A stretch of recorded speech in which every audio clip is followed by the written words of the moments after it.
chain to combat generation threats. This is a video that I'm releasing that are going to use the best to go with operating. It has been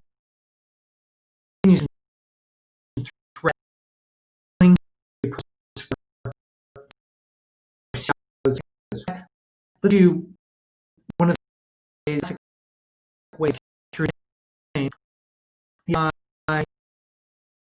and what to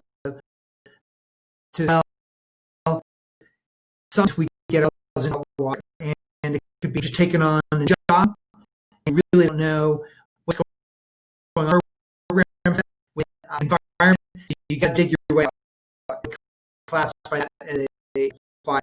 And what else? If you have an application development, be build third party building and building the app in AWS, but necessarily the shop at the same time as the app. So you and that's always in that.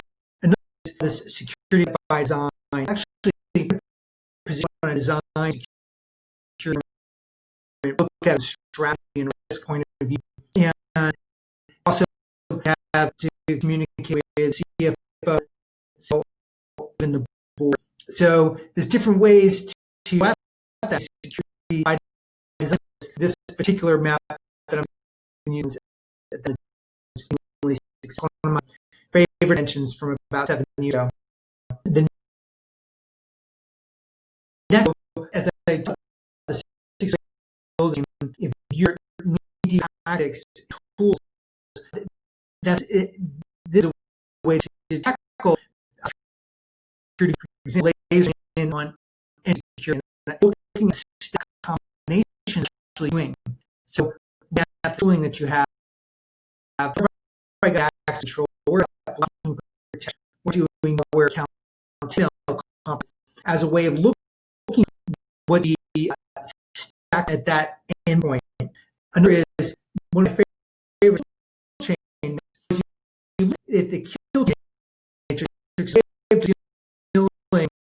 it's a collaborative, facilitated, guided approach where, unlike an assessment, some assessments where you literally dive into the network and the third party, the consultant dives into the network and rips a bunch of data, that the kill chain is really the opposite. It's meant to be it's a self-assessment with guidance, and the guidance is from a third party, and so it's really meant to look at high, medium, and low risk, and then what are you doing relative to that high, medium, low risk? How does the tooling, the security tooling, and the approaches you're taking to mitigate that risk really stacking up? And you can see 0, 1, 2, and 3, and you're one of those, and you can see pretty quickly, okay, high risk, where does my tooling fall into place?